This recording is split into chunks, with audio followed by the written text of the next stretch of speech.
We begin this edition in Ukraine, where Russian troops continue to bombard several cities in southern and eastern Ukraine as the fighting on ground intensifies.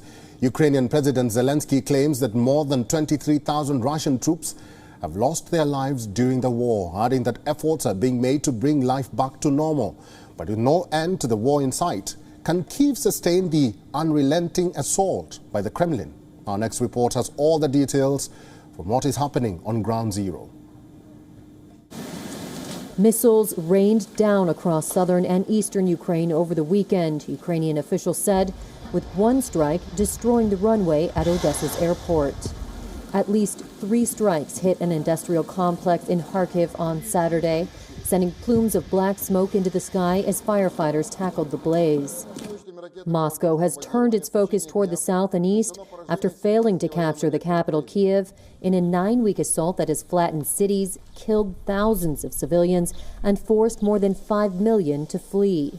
Russia denies targeting civilians in what it calls a special military operation. Its forces have captured the town of Kherson in the south and have mostly occupied Mariupol, a strategic eastern port city on the Azov Sea.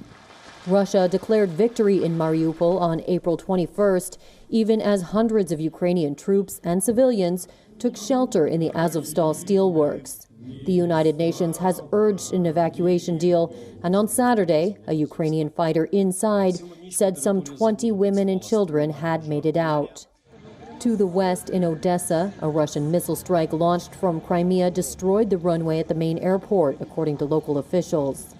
In the town of Dobropilya in Donetsk, the shockwave from the strike on Saturday blew in the windows of an apartment building and left a large crater in the yard.